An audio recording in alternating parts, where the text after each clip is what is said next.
Here's what's coming up in episode 199. It's November, but we are going to squeeze every last drop out of Halloween, y'all.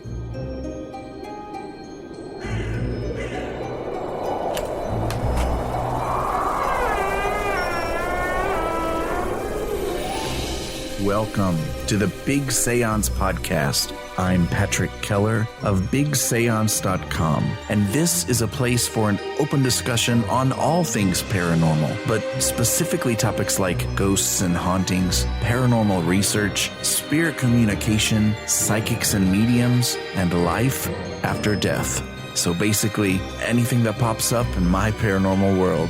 The candles are already lit, so you might as well come on in and join the seance. A few years ago in November, I produced an episode that I called Halloween Withdrawal because I know that some of you just don't like to stop Halloweening when October ends. So since I'm sensing that some of you just aren't done and you're needing a little more spook before Christmas or Hanukkah comes back out of the basement, with permission from my friend Dallisa Hocking of spiritandspark.com, I wanted to share a really cool spooky Halloween YouTube special that I was invited to be a guest on last week, along with our friend Callum E. Dahlman. It was so much fun, and I wanted to make sure you heard it. Because it was jam-packed and a little longer than my episodes typically are, I did some minor editing, and because you won't be able to see some of the visuals in the podcast, I'm of course going to throw the link to Dallisa's original video of the Halloween special in the show notes. Please go check that out if you prefer to see our Paranerd faces. And a special thank you goes out to Dallisa for inviting me and for allowing me to share this with you here. Please go check out Dallisa's content on YouTube, as well as visit spiritandspark.com. After this special today, I'll give my usual shout out to my amazing Patreon Paranerd supporters. The next episode, y'all, is episode 200. I don't even know what to think about that. And to celebrate that milestone, I finally tracked down the lovely Dr. Callum E. Cooper, the professor and parapsychologist from the UK. Also in the next episode, look forward to hearing another new installment of Tim Prossel's Spectral Edition. And I'm so excited to be saying that again. So right now, let's pour the tea. Enjoy.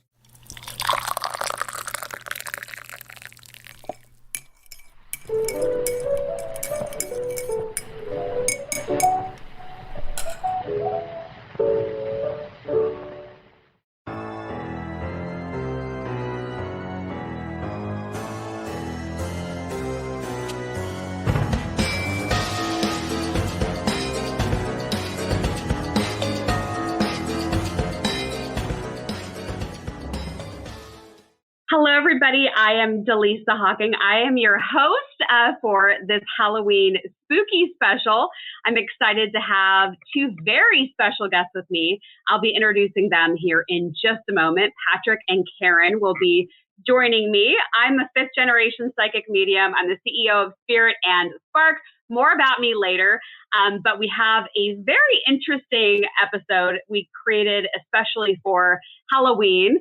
And we're going to be answering some viewer questions. You submitted some doozies. We're excited to get into those. And we each have a real life spooky story that we're going to share with you just in time for Halloween. So without further ado, I'm going to bring my two very special guests on, Patrick Keller and Karen Dahlman. Welcome to the show. Hey. Yeah, this is fun.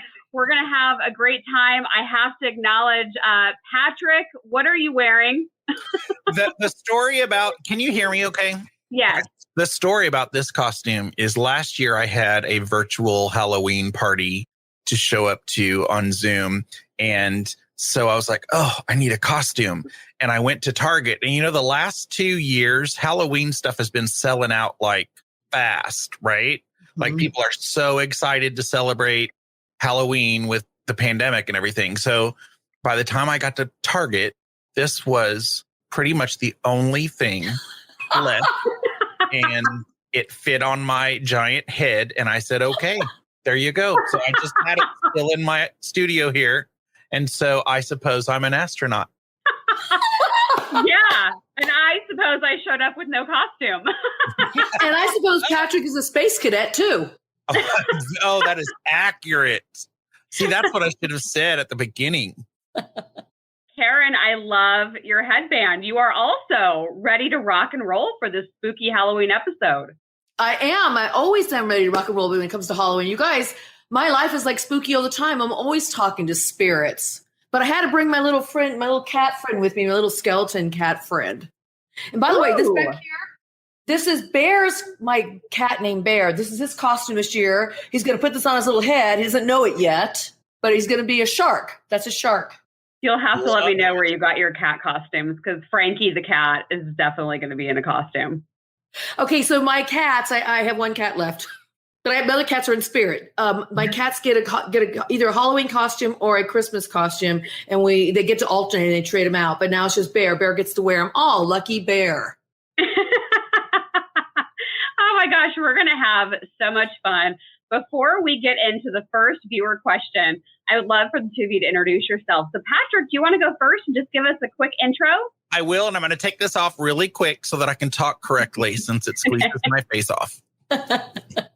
Oh, okay. Oh, and oh my gosh, now who's that one artist, singer dude? The hair looks like that. Okay, sorry. It does. So, I am the host of the Big Seance podcast, Patrick Keller at bigseance.com. And I'm just otherwise a paranormal, spiritual Halloween nerd. And I'm also a teacher.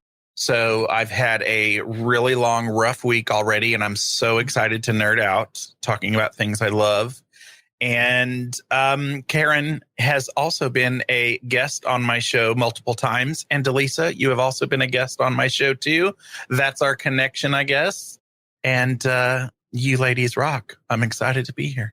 Yeah, the Big Seance podcast. It's real good. So everybody better go wherever you listen to your podcast and go subscribe and listen to some of Patrick's episodes. So yeah, you've been doing some cool stuff lately. I saw you had the Hocus Pocus stuff going on, right?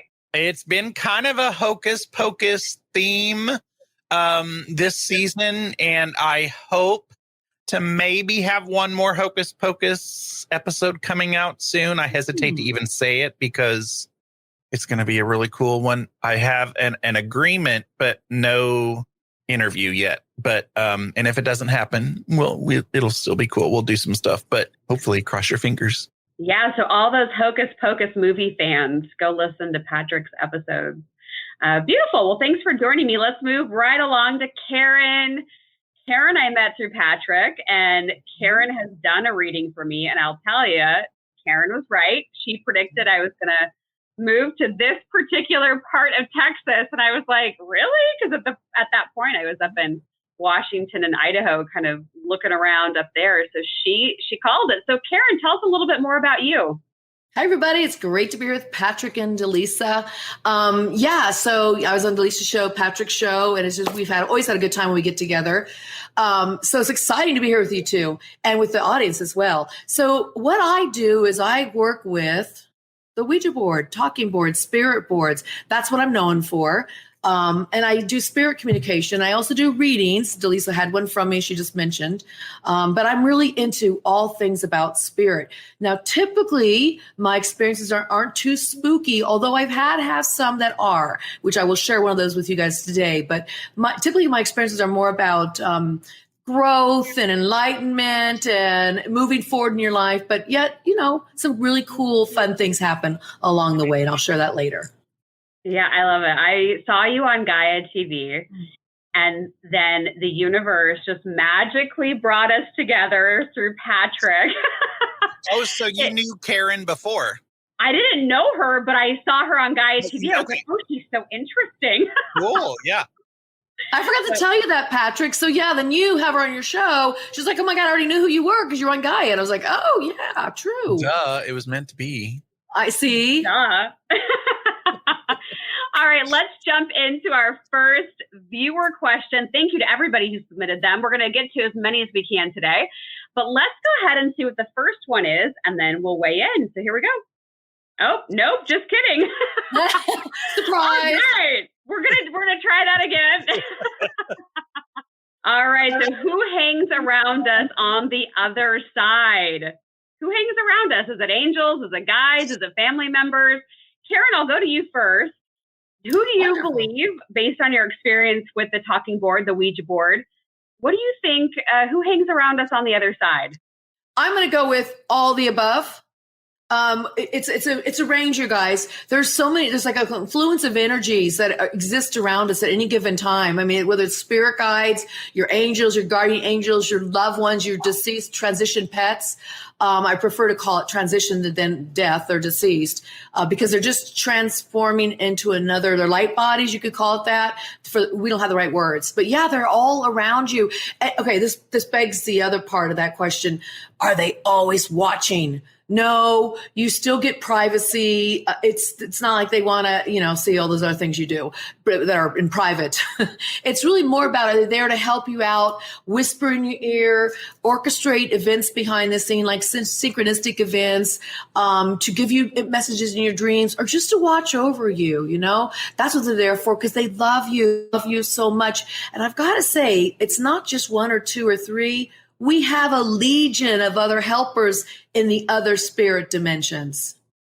Dallisa, what do you think? What do you know? I agree with you. I think that they don't ever die. I think that the energy then goes on to another dimension, another space, but that they're still able to be around us and to communicate with us. And especially this time of year right now with Halloween, the veil is thin.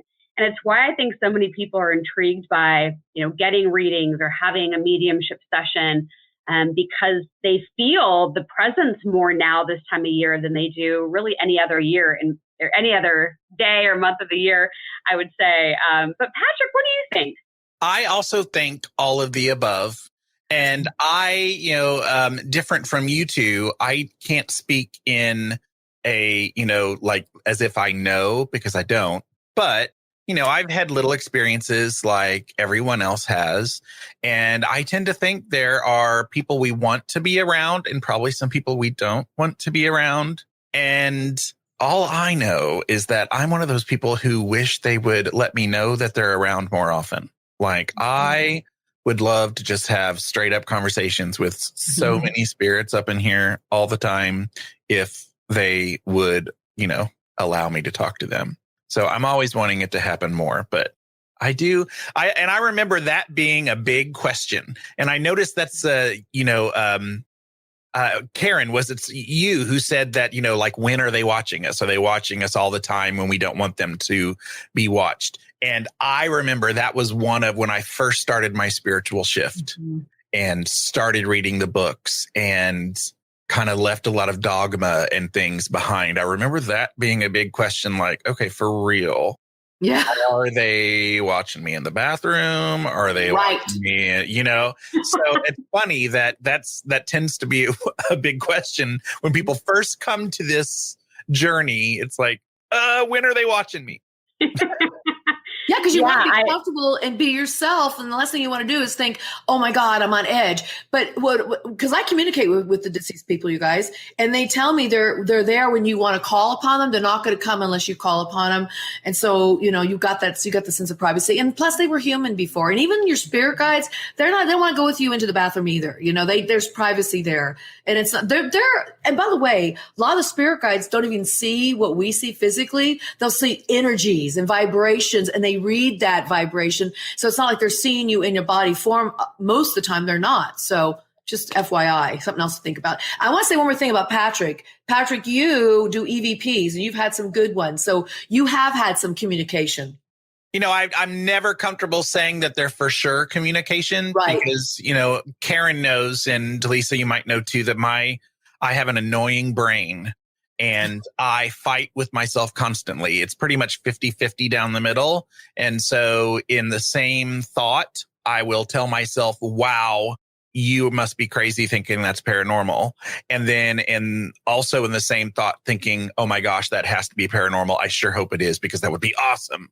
And so I argue with myself all the time, and it drives me nuts. But yeah, I do have a lot of examples. Sometimes I just call them, what do I call them? Artifacts. Comfortable saying there, because there's so many people that are like, oh, and then these are my EVP samples because these are EVP. And if you want to think that, that's cool. I don't feel comfortable ever saying that, And tell us what EVP stands for the people that don't know. EVP stands for electronic voice phenomenon if it's singular, or voice phenomena if it is plural. I know I knew I could get Patrick going and Dallisa going too. See that? I love it. All right, let's go. Influence. You're a great influence. Let's go on to the next question. Do certain people attract more spirit activity? I think spirit's all around us. I think we can get communication from spirit. I think anybody can work the muscle to get messages. That you can become psychic, you can study and practice and become a medium, a conduit if you want. So I think it's more that some people can see it and experience it more, maybe because their filter is down or they've worked the muscle. But I think spirit is communicating with all of us. What do you think? Yeah, I was going to say ditto, but I want to say it's not that some people experience it more than others. It's that they're always around. It's a constant stream of flow of vibration. It's just some of us take the time to notice, but it's there for everybody, you guys. And so I 100% agree with Dallisa in terms of the act of we can develop this skill. It's like just working a certain muscle and learning to develop it over time, how to use it. Patrick? Myself, and again, Karen knows this, and Karen in many ways has coached me through a lot of, spirit communication type things, and has sat with me at the Ouija board. And I think in many ways, I kind of turn things away because of maybe my, like I said, my skeptic side. I think I shut that down, unintentionally. And I think sometimes people have a problem with that. I think you have to really open yourself up to it and be okay with that. Not that I haven't had any experiences, but I do think that that's a problem with me, and just because of the way my brain is built. But I can also tell you that, oh man, what was I going to say? I totally had a brain fart. I had a brain fart, y'all. I have teacher. Do you eat candy corn? Do you eat candy corn? I do eat candy corn, except for when I'm on keto and have just lost some weight. So we're going to see if I can avoid the candy corn. Although I will tell you, I just got some hand soap that smells like candy corn. Oh, man. I feel like I'm cheating on my diet every time I wash my hands because it's so delicious. I'll tell you what, if I had that, I'd want to eat it then. I'd want to go get some candy corn. So I don't keep candy in my house. I don't do any of that. But I got to say congratulations to Patrick because he has lost a bunch of weight. Really, really good stuff you're doing there. Thank you. I am trying. You're doing it. You're doing it. Do or do not. There is no try. That's right. Yes. And I do. I feel much, much better. Aw. And that was the point. There's nobody up in here trying to be a swimsuit model. It's all about health. And speak for yourself. Right. I barely got my hair dry in time. Oh my gosh.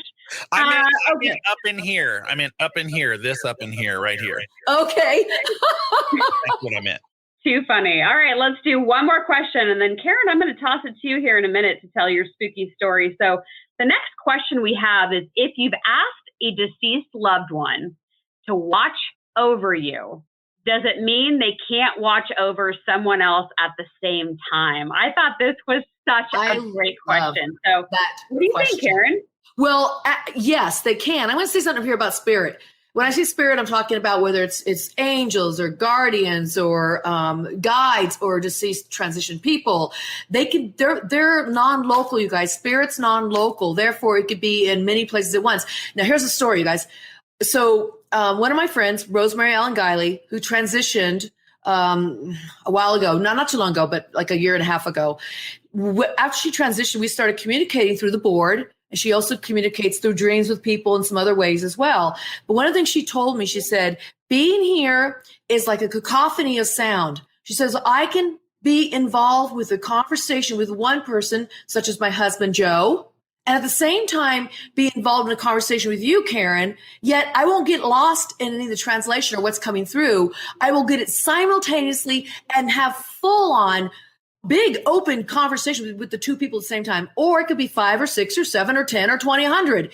It's exponential, she says. It's because you have an ability. It's like you are not limited by time, space continuum. You have an ability just to open up and hear it all and be engaged in every single one. So I'm just saying that's that person who's communicating with, let's say it's your, here's a friend. She's a friend of many people, and other people are also communicating with her too. So that's how it works, at least in my experience.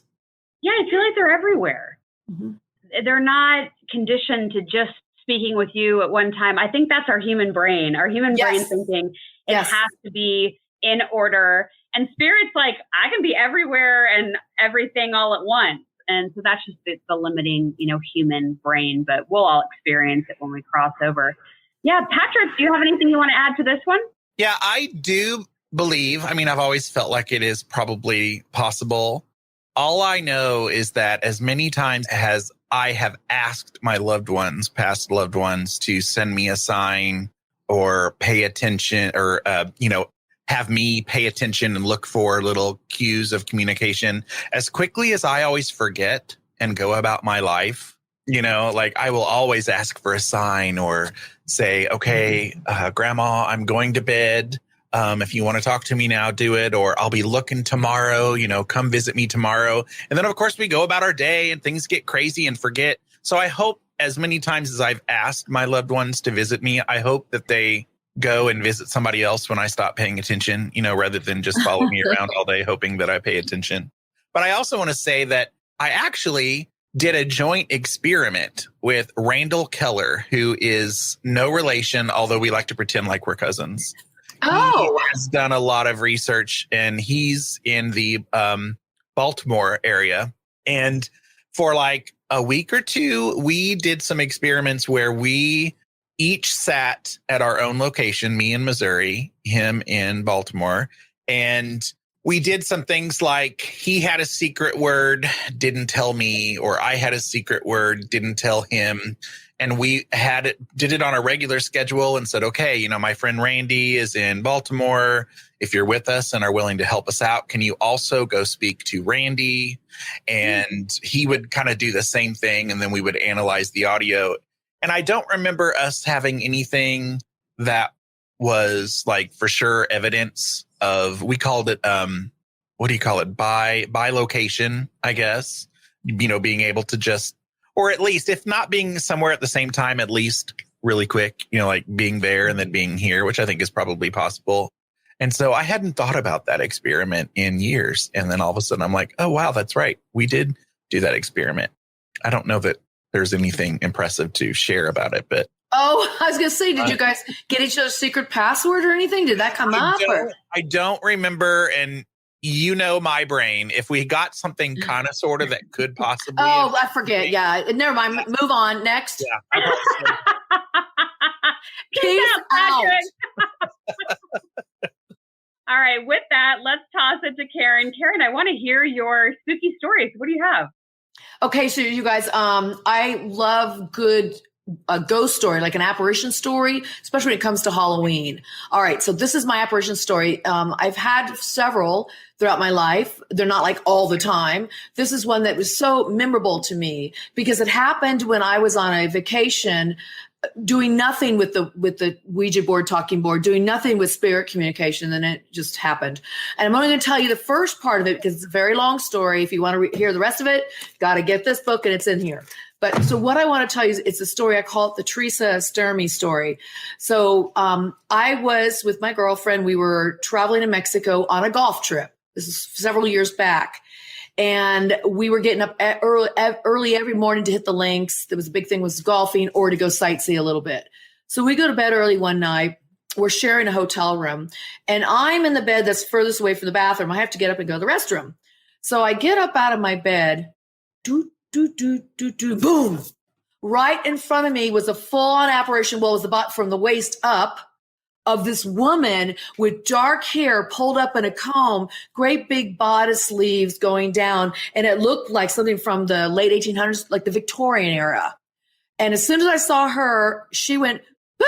I mean, it was for a few seconds. And I went, boop. And I jumped into my friend's bed and said, get up. Oh my God, there's an apparition in here. She goes, what are you talking about? You're not afraid of ghosts. I said, not that I'm afraid of ghosts. It just popped up in front of me. I go, what do you do? She goes, let's see if it's still here. she's like, go back to bed. So I have to keep the lights on when we go back to sleep, because that was like a little freaky. Yes, I'm used to talking to spirits, but I'm not used to them just popping up. So unbeknownst to me, on the nightstand that was next to me between our beds, she had placed a glow-in-the-dark planchette right there pointing at me. It's like call 1-800-CALL-KAREN kind of thing. I didn't even see it. She got it out as a joke. She did bring her glow-in-the-dark Ouija board with her too. I had no idea she brought that.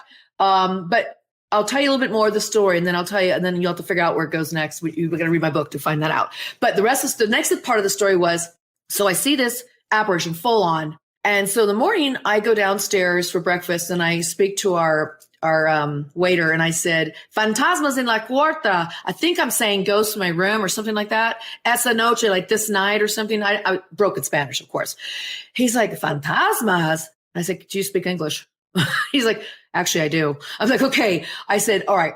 Has anybody talked about a spirit being here that roams around through the hotel?" Okay, so let me just tell you this part of the story. This is an all adult inclusive hotel. There's no kids there, but they said, as a matter of fact, this morning, there's this little child that's ran through the dining area, and somebody ran after her, and then she just disappeared. She didn't go through a door or nothing. And I was like, are you kidding me? Okay. I said, well, does there happen to be another spirit there? Like maybe a woman? He goes, oh, how do you know? I go, well, because it was in my room last night. He goes, okay. Well, this is what, and then I said, what does it look like? And he said, well, he goes, I haven't seen it, but people that work outside, once in a while they'll see a woman walk by the beach line, by the ocean line, and she's got this big white poofy dress on, dark hair up with a comb. I said, bingo. And I had already told my friend that, so she knew. She's like, oh yeah, that's what she saw last night. I go, that's what I saw. Now, the story doesn't end there, and I'm not going to show you more because I can go on. This story. Use your book. Use your book. But I will say this, you guys, I did get on the Ouija board and talk to her. So the story's in here. It's a dang good story. It's probably one of my best apparition stories, and it doesn't end there. Let me just say that. Oh my gosh, I love that so much. Woo! Yeah, it was good. Well, because I've read the book. That's right. It was a spooky story. I'll just say that. Yeah, it creeped me out. I got the chills. Oh, we got an echo. Oh, is that Patrick's head echoing? There we go. I think we're good. Let's go to our next question, or next viewer question. Thanks for sharing that, Karen. You betcha. Woo! Yeah, I could feel the spirit. Oh, it was intense. That's all. Oh yeah. Okay, so next question is it easier for spirits to communicate with us around Halloween? If so, why? And I think I kind of answered that a little bit earlier, but about it being a special time of year and the veil between us and the other side being thin. But do either one of you have anything else you want to add to that and why it might be easier to communicate during this time of year? I would say, if anything, I have opened myself up to believing that it might not have as much to do with that. And I think I've developed that opinion after reading some books and, talking with people. But I do remember when I first started paranormal investigation, I would try to do all of our stuff in the fall because I thought, oh, well, of course, if I want activity, I'm going to do everything in the fall. But of course, that's not possible to do that. And I also wonder sometimes about weather. If a storm is brewing, that's also kind of one of those stories that people talk about. If it's storming and lightning outside with lots of charged energy, is it easier to communicate with people? Yeah. I kind of have a theory too about it that maybe it's, I do think the veil is thinning in general, as we go along in time. But I also think maybe it has to do with the collective, people thinking it's Halloween, spirits are here. And so that concentrated energy and focus on Halloween actually just brings more attention to it, but that they're there all the time. But yeah, Karen, what do you want to add to that? Yeah, I think that's great. I agree with what you said, Dallisa, about that. It's a collective thing, a universal thing. The other thing, there's two directions I want to go. One is the guys have spoken to me about these time of years when it's an auspicious energy, where people gather and are enjoying themselves or having fun, and it tends to be holidays, right? So even like Thanksgiving, even like Christmas or New Year's, or it could be Easter, it could be Halloween. It's when people collectively, even around the world, it's like you create this magnetic energy, this attractive energy of celebration, and we can ride that wave. Now, having said that, I also want to say, though, All Hallows Eve and then Saints Day the next day, there's a reason why all the traditions, religions really want to celebrate those 2 days. Because they felt like in their tradition of years gone by in the past of antiquity, that was a time to really honor the dead, Dia de la Muerte. So it's all those things like that. It's like collective energy built up upon that time. And I say, ride that wave. I mean, go into it. And I agree to the veil's thinning. So it makes it a little bit easier now. When we say the veil's thinning, what does that mean? What that means is consciousness is expanding, and we believe we're not just in the confines of our own mind or a brain or a body. We believe there's so much more of ourselves that exists beyond this corporeal existence, which allows us to tap into it. So I say, yes, do it, try it. This possibility is there because of the energy. But also, as Patrick said, you could do this any time of the year. In fact, I will use the Ouija board anytime, any place, whenever, wherever, because I find that it's really just me and my intentions. I ditto that. Yeah. Exactly. Patrick, we lost you for a second. Your screen went dark. You didn't lose me. I had to blow my nose. And I decided to do it discreetly. Okay. It was so discreet. You just completely disappeared. I thought it was part of the vanishing act we're going to do later or something. Boo! Happy Halloween. Yeah, exactly. Disappearing act for sure. Okay, next up, viewer question. I love these questions are so great. They are. Do scary Halloween costumes actually scare off evil spirits? If so, how does it work and why does it work? So what are your thoughts around scary Halloween costumes warding off evil spirits or ghosts? What do you think? I do not think that is a thing. Perfect. All right, moving right along. Karen, what do you think? Well, listen, they really did wear costumes. Patrick, you know some of this from our show we did. We did full folklore and mythology. Uh-huh.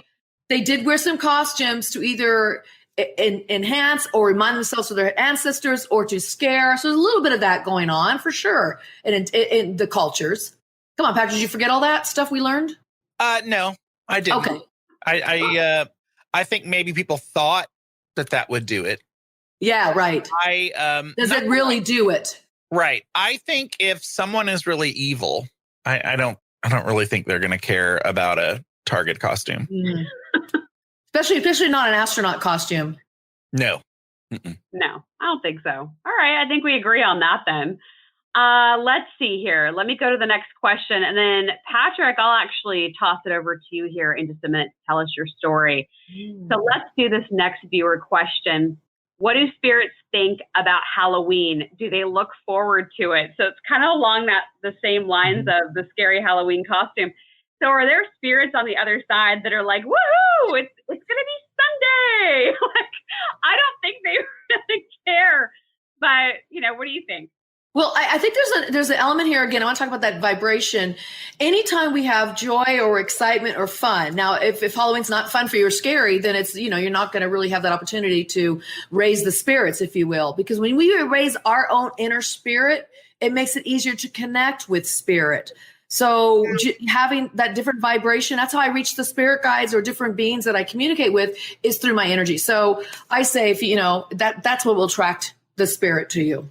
And I would say that when I cross over, I might not cross over right at the very beginning. I don't think you should either. And this is a question I've asked a lot of mediums that I have on my show, because I am seriously curious, because sometimes some mediums, they have that whole, you must go into the light when you see it because the light will disappear after a while. And if you don't go in, you'll be trapped and you'll be earthbound for life. And I'm like, I don't believe that, but at the same time, I don't know. So I will ask mediums. I'm like, I want every day to be Halloween when I cross over. I want to go visit people and help people communicate and spook some people out, like seriously.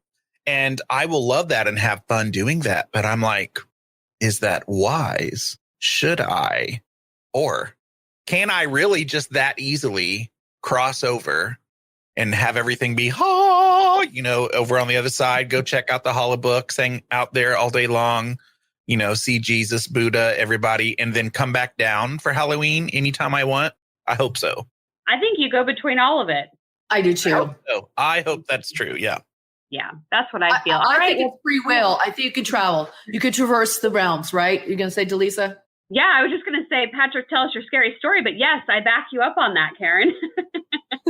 All right, Patrick, what do you got? All right. So this is probably my spookiest story that I have. And I think I may have even told you this already, Dallisa. I don't remember. I've told it a few times on my show.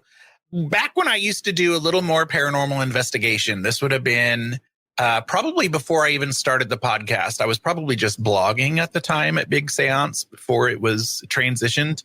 And I was, trying to work the content on my blog. And that month, it was probably August, September, I had 2 seance experiments that I had planned with a medium friend of mine. And we had sitters and I had done research for it. And we had planned mediums who passed on decades ago. We wanted to reach out and communicate and all kinds of cool stuff. So I was kind of stressed from that. We had just had one a couple nights before this experience happened. And then also that same medium friend pulled me in on she was helping a family. There was a family that was going through some stuff, having some activity in their home. And she said, I really need some help. I would also like kind of a legit investigation along with this. Will you, help me? So I went and I did this on my own. I took all my equipment and had a really cool experience with the family, investigated together as a family, as I think it probably should happen, a lot of times when these situations happen. And that was an all night thing. Plus I'm, working and being a teacher and all that. So I'm stressed and I have all of this experimentation and this paranormal investigation that I'm doing. And all of a sudden, this was like the next night, I think, from that paranormal investigation. It might have been a couple days later. So I'm sleeping. I'm in bed. My husband is sleeping. And I wake up in the middle of the night. I don't want to say, I would love to say it was 3:00. It was the bewitching hour, that kind of thing. But it was in the middle of the night. And I just instantly wake up. And I have only experienced this that night 1 or 2 times. I think the next night I might have experienced it too. But when you wake up and you are instantly that cold, really cold feeling. And I knew that something was with me. Something was with me. This is the only time that has ever happened. I don't tend to get those intuitive feelings at all. And I remember, and I was awake. I know that. In my mind, I'm going, okay, visualize white light, white light, white light. Like I'm trying to think positive thoughts because I'm like, there's something not right going on here. So I'm sitting there and, my heart's racing also. Like I'm feeling my heart racing. And even my skeptic brain in the middle of this moment is thinking, isn't there something like men shouldn't sleep on one side of because of their heart and they'll have, and so I'm going, oh God, do I need to move from my side? So I did. I was on one side and I moved to my back and I sat there thinking, okay, nope, heart's still racing. I am freezing cold. Something is here. Then all of a sudden, legit, a hand pops up from the side of my bed, grabs my shoulder, and I take my opposite hand, on the other side of me, I reach instinctively and grab for the hand. I grab the hand intuitively, okay, because I didn't see it. Intuitively, it is like a cold, black, like bony hand, and it retreats as soon as I grab it. And it goes off to the side of my bed. I sit there, and I don't tend to be afraid of things that are paranormal. I've gone into empty, dark, abandoned houses by myself. It is kind of scary, but I've survived, right? I did not get out of my bed. I was like, oh, wow. I sat there freaking out. I'm like, am I asleep? Am I awake? What is it? My heart's racing. And the first thing I thought of, and this is funny, I get my iPhone and my husband's sleeping, not even knowing any of this stuff is going on. I get my iPhone, I hit record on the voice memos, and I hold it out like this. And I go, is there anything you want to tell me? Oh, you're doing EVPs. I wanted to try, and I also wanted to prove to myself later that I was awake. So I let it record for a couple of minutes, and then I put the phone down, and I sit there, and I'm like, oh my God, I'm wound up. I don't know if I'm going to be able to go to sleep. And so it starts to feel better. I breathe, I pray. I'm, hearing the angels, white light. I finally eventually go to sleep. I wake up the next morning. I press play on the recording. The recording is there, and it is silent. Nothing happens. So I know I pressed the recording. Mm-hmm. I will still sometimes argue with myself about whether I was fully awake before the hand, if I dreamt the hand. Mm. Even if I did dream the hand, I'm like, that was something, Mm. And that was the first time I'd ever considered, can you bring things home with you? Like a hitchhiker type thing. And I don't know that it was evil or dark or negative, but I always tell people to be careful because I'm like, you never know. It could just be Aunt Edna trying to reach out, and that's the only way she can do it or whatever. But that was the creepiest thing. And I've never seen an apparition. I don't have a ton of experiences, but that experience I will never, ever forget, ever. That is a spooky Halloween story. Yes. Happy Halloween. Yeah, happy Halloween, y'all. Yeah. Tonight everyone will be going to bed and they're going to be like, is there anything under my bed? Are there any hands coming up? Sleep tight. Yeah, that's scary. So it was a disembodied hand, you think, or you weren't sure if there's a body connected to it? I don't know that there was a body connected to it, but and I didn't see it. But when I grabbed for it, the way my memory works, somehow I knew it was cold to the touch, and I felt a hand, and it was a cold, black, like bony hand. Ooh. And then it retreated and it was gone. Now, even if that was something that, maybe I was in some, like, what is it? Is it hypnopompic or hypnagogic state? Maybe I was in some kind of hypnagogic state. People have like the hag, the hag sits on your chest and can't breathe. Sleep paralysis. Could it have been some kind of sleep paralysis type thing? Maybe. But I woke up at some point because I have the recording. Yeah. And you also believe something happened and you haven't had that again. So it's just, who knows what it was, right? But that's what makes a paranormal experience. We don't know. So it's a great story. I don't think I've heard that one before. I was going to say, Patrick, do you remember the Skinners showed us that one video of theirs when they were doing those investigations? And that hand, literally in a video, we saw it. This hand comes around the... Dalisa's going, I am never having these two freaks on my show. No, we're freaks. We go investigate these people. I'm like stressed now because they got these hands come just bite. We saw them on videos. Do you remember that? I do remember. And it was, spooky. We were totally fine in this house because Karen and I stayed at this old haunted castle house. There was stuff in there. And did we stay 2 nights or 1 night? I don't even remember. 2 nights. Okay. So we might have stayed the first night. The first night it was like, oh, this is so nice. But then all of a sudden, the second evening, Mr. Skinner showed us some stuff on video. And all of a sudden that night, Karen was like, I've never I don't want to. I was in the haunted room. I go, I don't know if I can do this again, Patrick. Keep the door open. Was like, will you come stay with me? Or can we trade rooms? And I was like, Karen, did that freak you out? You're like, you asked for it. You're going to stay in there. You made your bed. You're going to lay in it. Oh my gosh. We have a good stories time are really on good. investigations, but we are serious about them too. We laugh, but we're serious about it too. Yeah. Yeah. They can be really legit, very terrifying. I hope that everybody watching this, because we're obviously premiering it today on Halloween, and I hope that everybody watching is commenting. And, Karen told us her story about the full body apparition. Patrick now has told us about his story with the cold, dark hand. And these are true stories. We're not making this up for Halloween cheap thrills. Like, this stuff actually happened. So let's keep it going with a couple more viewer questions, and then I'll share my Halloween story. Karen, I'm going to toss this question to you. Okay. Somebody asked, are Ouija boards for real? And if so, are they accurate?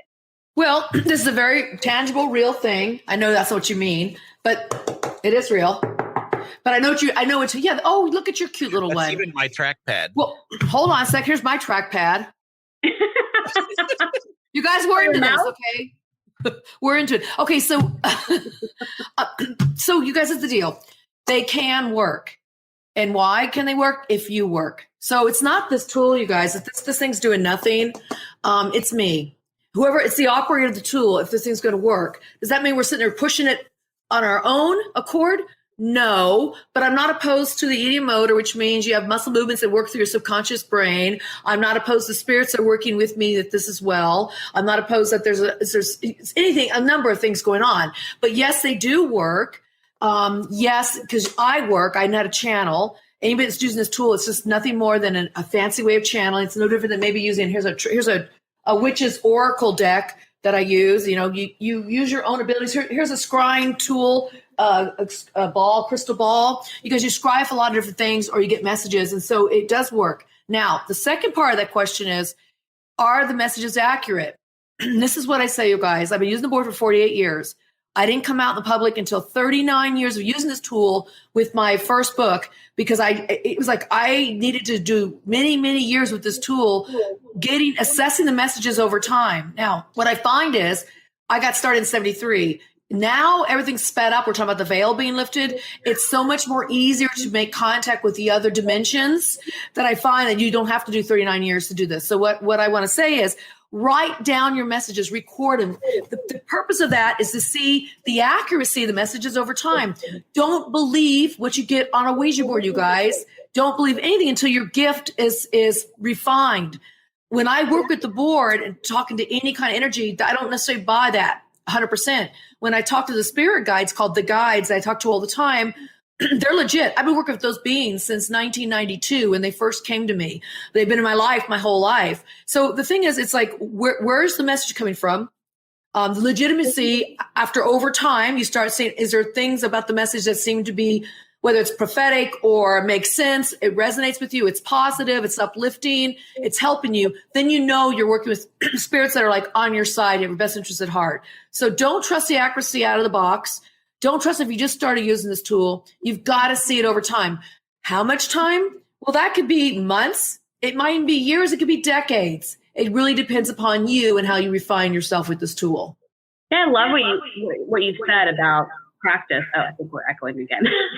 But yeah, it's the same thing as the cards. Just like you said, I've honed the ability to be able to work with a tool. Anybody can do it, but I think we live in a world, at least in my opinion these days, that people want a quick fix. They want a quick answer, right. And I think it's more about developing the skill and the ability and working that muscle in a thoughtful, authentic way. And it does take time. I think anybody can do it, but you've got to practice it. Just like you're not going to walk into a big recital theater and be this pianist that wins awards, right? Like you've got to practice. It takes time. Patrick, what do you think about? Do you want to add anything about either psychic tools or communication with spirit or the other side? I would just say that I do think people tend to resonate more with some and not others. Karen knows that as much as I love Ouija boards, and I definitely don't have as big of a collection as Karen has, but she got me, collecting 4 or 5, 6 Ouija boards. And because I've spent so many hours at Ouija boards with nothing going on, that's for one for one thing, that's why I don't fear them, because I've sat at them for so long with nothing going on. But I also think I don't have a lot of patience for that. Whereas I definitely have more patience with audio type things, like if I use a spirit box, or even without a spirit box, if I just do some EVP. But I also don't do those things. It's why, like, life is so busy. And when I'm teaching, I come home and you're tired. And I don't very often just think, okay, I am in a place to do spirit communication now. So, but when I do, I do. I have to get myself in a kind of meditative type state and set my intentions. And a lot of times nothing happens. But I do tend to get more when I have like an electronic tool there to guide me, because I'm not, a practicing medium, or have a spirit box that kind of has another element there to help you. Yeah, I don't know where I was going with that, but. No, it's a good point. I forgot to unmute myself. Because the next question actually piggybacks onto this. So let me go right into that. They asked, how do you know if you are psychic? Like, do you get signs? Do you see synchronicities? Somebody had wrote in this question, and they said sometimes, like, they'll hear or get a message of a word or a phrase or an object, and then they'll like turn on the TV or the radio, and then that thing shows up. So like signs and synchronicities. So I think we all get signs and synchronicities, as we talked about earlier in the show. I think, Karen, as you were saying, I think a minute ago about, the validity and the accuracy, I think part of knowing if you're psychic and if you're getting real messages is that you pay attention to what's coming in. What are you seeing? What are you hearing? What are you feeling? And then if you do get a message for someone else, let them know what that message is. And if they say, oh yeah, that's right. It's checking for accuracy with the messages you get against yourself and against anybody else that you may get that for. But you got to practice. I've got tons of psychic development students. I'm like, the only way you're going to know if it's your voice or spirit's voice is if you take that information and then say it out loud, if it's a message for somebody, and then check the accuracy of it. But do either of you have kind of tips or thoughts on how to know if you're psychic or signs that you may get? I know a lot of people get angel numbers too. The only thing I will say is, go ahead, Patrick. I did take a few psychic mediumship 101 courses when I first started kind of this journey. And I remember, learning about psychometry and trying to practice holding objects and, learning meditation. One of the first books, and I always laugh, I jumped into this spiritual journey way too hardcore, and I wasn't ready for it. Like, some of the first books that I read were a lot of channeling books and astral travel. And girlfriend, I was not ready for some astral travel and channeling at the beginning, but I was fascinated by it, right?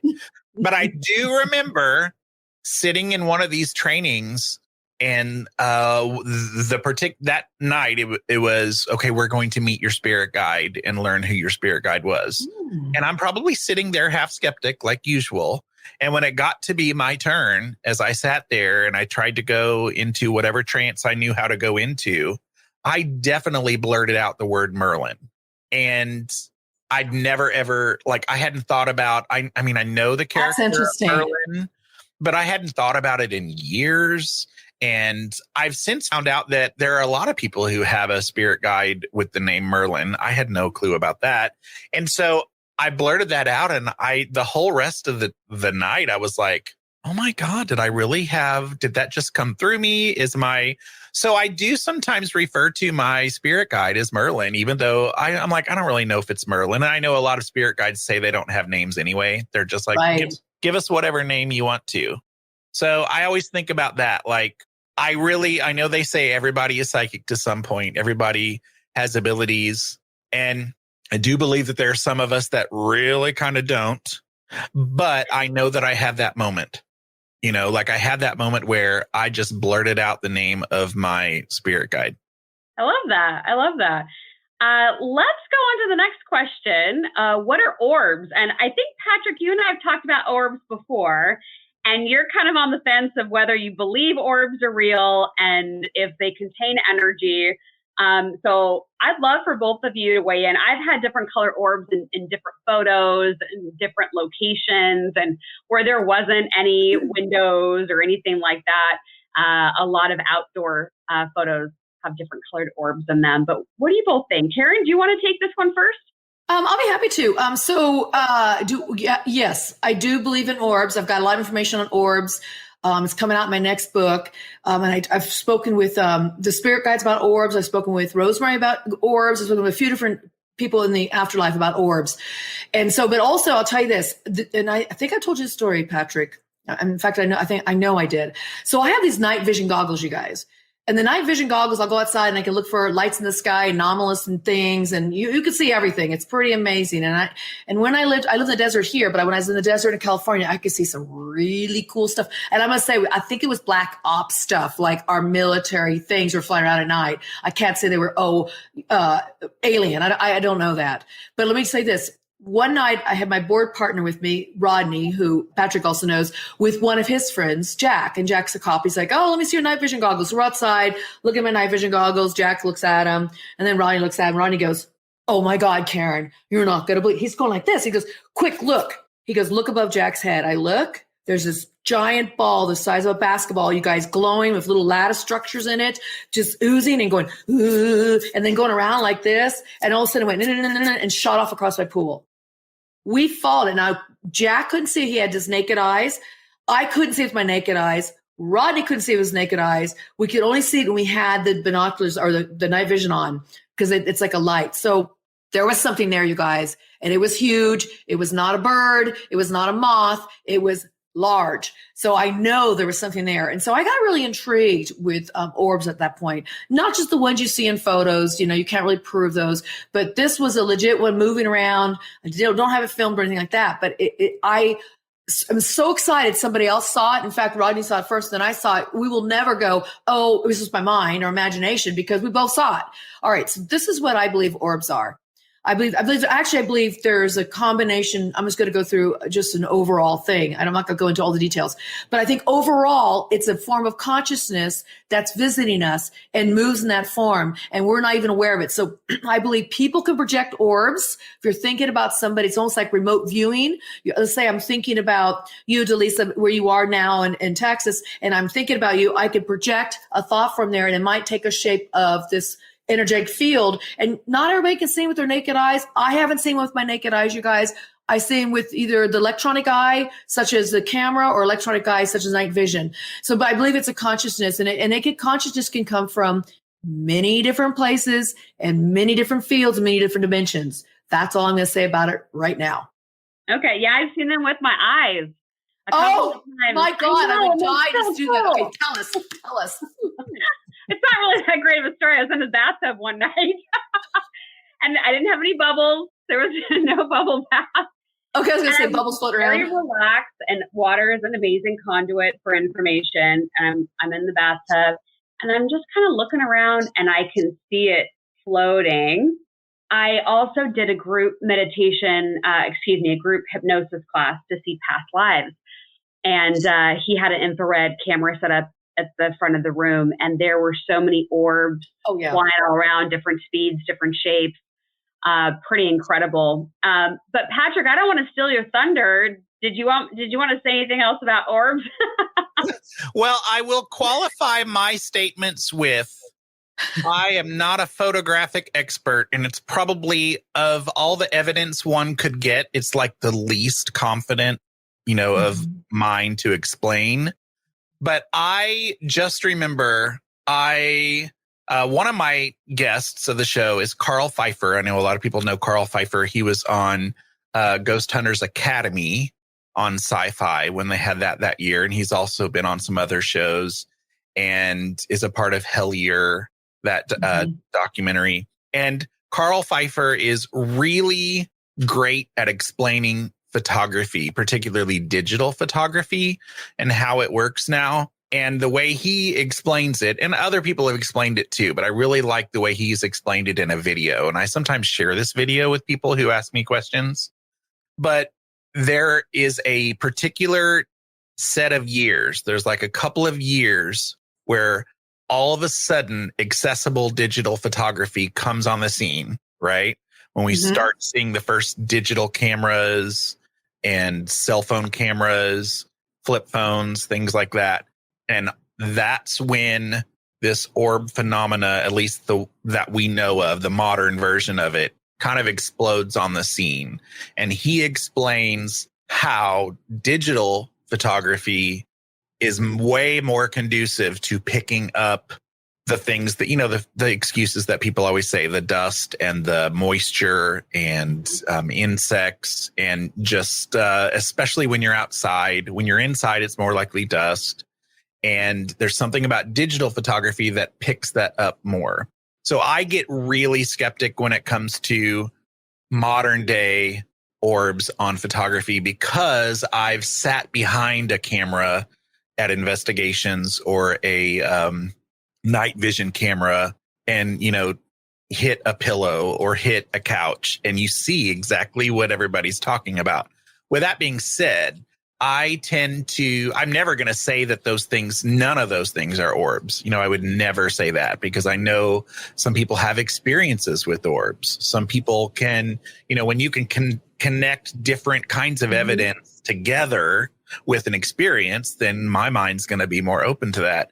But if you see photography that is pre-digital era, there are some really great examples of historic photos where there is something going on in that photo that really does look like an orb. And to me, when they were less of a fad, less kind of cool and popular, that would have stood out. That would have been something to really look at.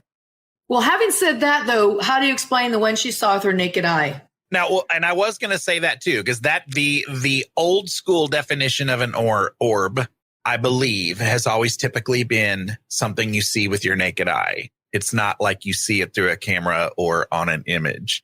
That's what I have always read. And I don't know that there's an Oxford dictionary that has a, definition of an orb, but that's what I've always been told. So I would be very open to learning more and believing that if you saw it with your naked eyes. For sure. I was like, it's one of those things like we've talked about in today's episode. When it happens, you remember it and it sticks with you because it's so different. Yeah, this is Miss Frankie. Miss Frankie loves to jump on my shows and say hello. Hi, Miss Frankie. Yeah. I heard Bear up here. I don't know where he went. He was going to come up here. I saw him walking around. I would get him. Bear, come on up here and say hi to Miss Frankie. Come on, Bear. Get all the cats talking to each other. Okay, I want to do a lightning fast. There's 2 questions, just real quick, 5 to 10 seconds, just or yes or no, whatever. And then I'm going to tell my story, and then we got one doozy for the end. Okay, so are all ghosts former humans, or do they have other forms? So what do you think? I think they're not all humans. I think other species can also transition. And I'm going to say, like, for example, animals. You can have animal ghosts. That's an easy way to say it. I believe also there are other beings that live on other planets. And when they also transition, you've got those spirits too. So I'm going to say it's a little bit of everything. I love it. Patrick? I'm also going to say it's a little bit of everything. I will agree with that. Let's do, the other question I want to do real quick. Somebody wrote in and asked if we're going to have a bad winter. And I love that question because I was at a grocery store in Texas. I just moved here maybe almost a month ago. And I went to this new grocery store and talking to the checkout lady. And she says, so did you know, according to the Farmer's Almanac, we're going to have a bad winter? Yeah. Oh, and then somebody wrote in and asked, are we going to have a bad winter? So does anybody want to add anything else to that? Well, I think she was asking specifically California. Okay. And I was actually meditating on that question to see if I get a hit on it. And the answer was yes. It was funny. I have not read the almanac yet, but I was tying to that question a little earlier. So my answer is yes. Yes. Patrick? I have no hits on that. I've got my fingers on the Ouija board trackpad. Nothing's happening. Nothing moved. So I have no answer. Okay. I love it. I'm going to give you my quick story And then we're going to do one more viewer question, and then we'll let you know where to connect with all of us. It's been a lot of fun for sure. Mine actually happened on Halloween a couple of years ago. I too have shared the story a few different times before, but it's such a good one. I tend to get premonitions on crimes. It's happened at least 3 times, one with an intruder, one with a bank robbery, and then this one happened on Halloween a few years ago. My mom had asked me to go to a grocery store with her, and I typically don't go grocery shopping with my mother, but I thought, all right, sure, whatever, change things up a little bit. So we go to the grocery store that she shops at, and we walk in, and the first couple of minutes were fine, but then I started to feel panic through my whole body. And I did see a couple people in Halloween costumes, and I thought, well, maybe it's just because it's Halloween and people are dressed up and they don't normally walk through a grocery store with a Halloween costume on. I saw Batman on the produce aisle, right? Like, I'm like, okay, it's just, one of those things. But I kept walking through the store with her, and I kept feeling more and more dread. And we got to the back of the store where the dairy aisle was, and I started getting an intuitive hit that people were going to be running out the back door of the grocery store, and there was going to be sheer panic. And it started to freak me out. And, you kind of think when you're in this kind of position, do you tell somebody? Do you tell your mom? Do you keep quiet? Like, what do you do? Because you don't want to freak anybody out. And so I started seeing all the people in my mind's eye, which looks like a daydream, like running out the back of the store. And I decided I'm going to tell her. And I said, Mom, I think there's going to be something violent that occurs in the store. Here's what I just saw about the people out of the back. And she goes, oh my God, well, do we need to leave right now? And I said, well, what do you have left? She goes, I only have to buy your dad's lemonade. I'll hurry, I promise. So we'll go to the aisle where the lemonade is. And I start hearing through my spirit ear 2 men fighting. And I say to her, do you hear that? She goes, I don't hear anything. And I said, okay, we really got to go because I feel I'm getting a premonition about something that's going to happen here. And it feels like it's going to be an altercation between 2 men. And I feel like it has to do with a gun and people are just going to be everywhere. And so she and I we've never checked out of a grocery store this fast. Thank God it was like bag your own groceries because we were just throwing everything in the bags at that point. We get outside, nothing happens. And we're like, okay, well, thank you. Thank God, nothing happened to us while we were in the store.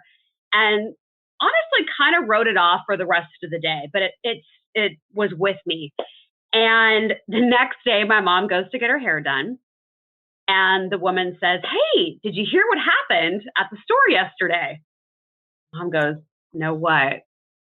Turns out the store that was right next to, like down the street from the one I was at, there was an altercation involving 2 men and a gun, and they went into the store and everybody started running and they went out the back of the store. So I looked, my mom had the grocery receipt, and so it was time stamped. I was getting the hit right before it happened.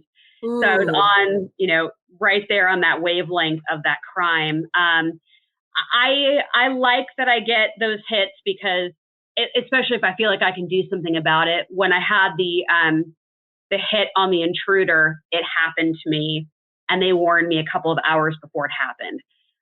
So I'm grateful. I never want them to take that away from me, but it definitely, calls into question, what do you say? How do you say it? And when? But that's my Halloween spooky story that happened on Halloween. I got major chills in that. It gave me chills, major chills to my body, like sick. Like I was like, ugh. Yeah. Wow.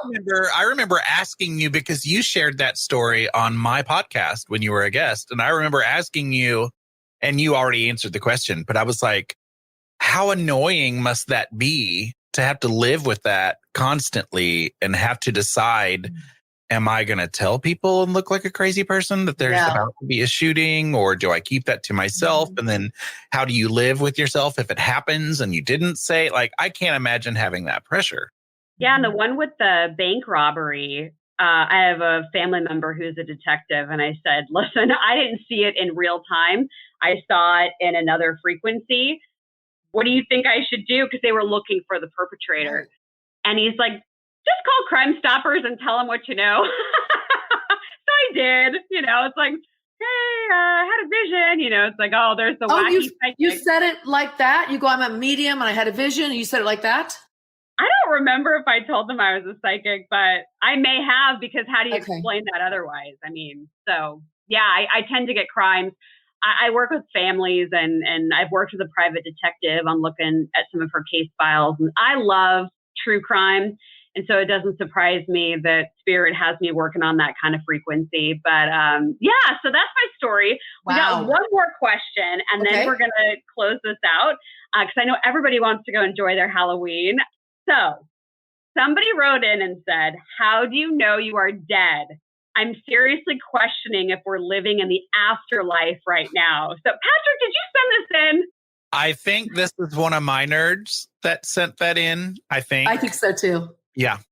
So what do you think? Do you think that this is life, over there is life, both of it is? Like, what do you think? I'm not going to lie and act like I haven't pondered that at some point in my life. You've had like a weirdo day or something strange happens, and I think, would I know if I was dead right now? Dead?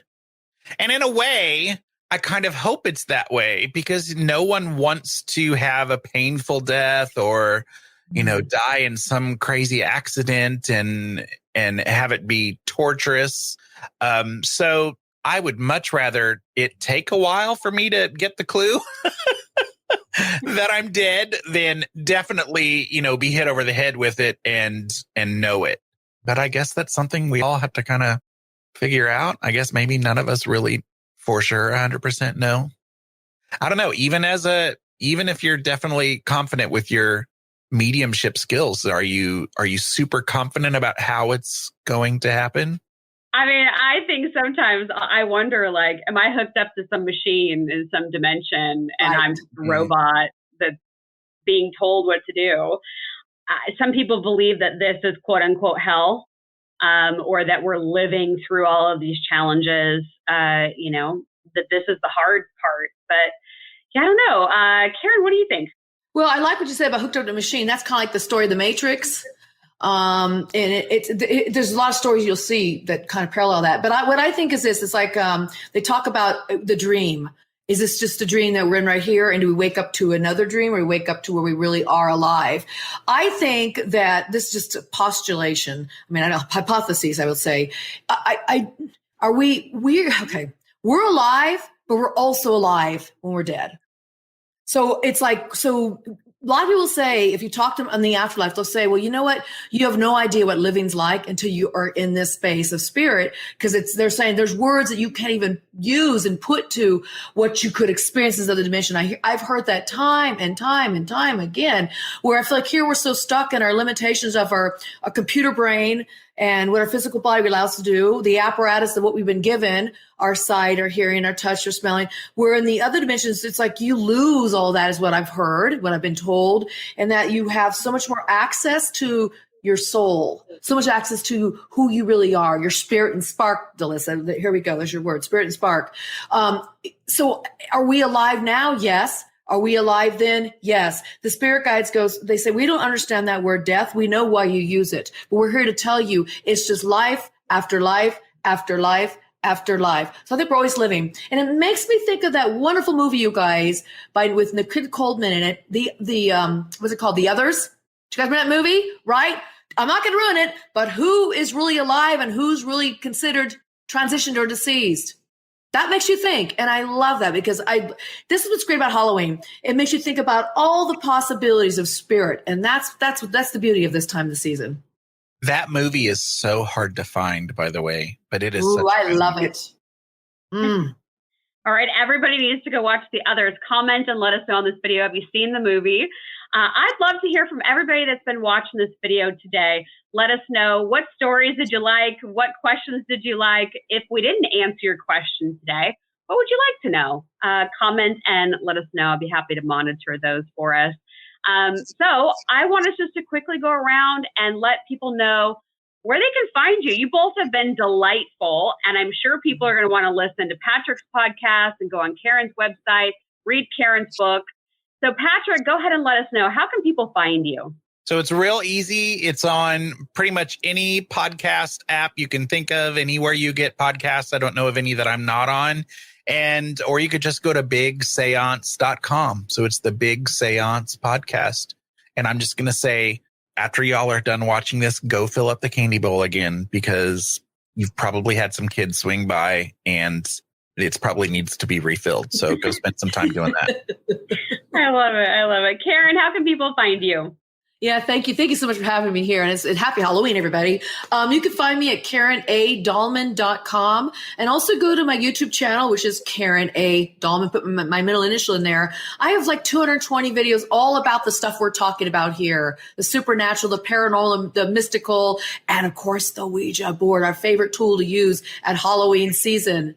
And also my website, as I mentioned, you can join my newsletter there and it'll tell you what events I've got going on, coming up. And it's been an absolute delight to be here with you guys during All Hallows Eve. Absolutely.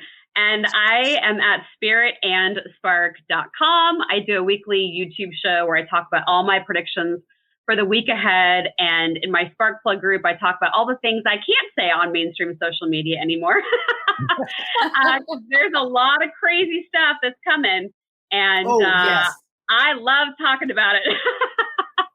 So we will all do this again. Happy Halloween, everybody. I'm going to show you a couple of closing slides just so you can see where to find us at as a recap. So here we go.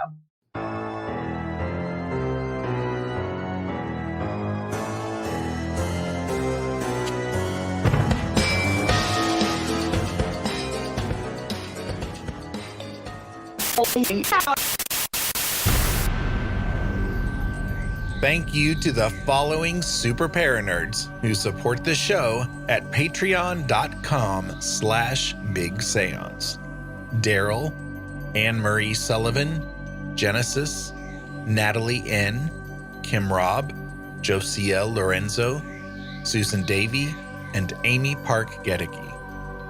My supporters at the Parlor guest level, who can be found at bigseance.com/parlorguests, are Miranda from SpookyLittleHalloween.com, Linda from ShimmeringMoons.com, Anne Rekovich from OzParatech.com, Denise Sia from Raven Haunts Paranormal, Janae Michaels from Grey House Tarot and Farm Artifacts, Chelsea from Cheers with Chelsea, Mitchell Coombs from MitchellCoombs.com, Sarita Cockerham, Christina Rath Selhe, Christine Ferrens, Mindy Kentop, Hope Battaglia, Cassie Keller, Melissa Armour, Diane Rax, Nettie, Dina DeCastro of Dina DeCastro Astrology, Bruce Williams, Christopher Kohler, Lena and John of Carbon Lilies, Jim Budd, David Rubenstein, and Norman and Linda Keller.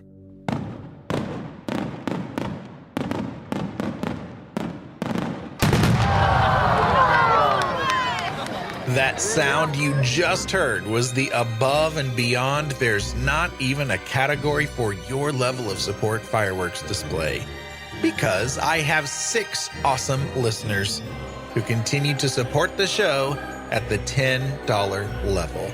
And those people are Peggy Hagan, Glenna Becker, Steve Skinner, Kevin Gilbert, AJ Meredith, and James Wilfong. So thank you, Peggy, Glenna, Steve, Kevin, AJ, and James. And thank you, Paranerds. For show notes, including links to anything we may have mentioned in this episode, visit bigseance.com. And you can continue the discussion and hang out with a great community of Paranerds by joining us in the Big Seance Parlor on Facebook. Want to hear your voice in a future episode? Go to bigseance.com/feedback to learn how. Thank you so much for listening. Unfortunately, it's time to blow the candles out, but we'll see you and light them again next time.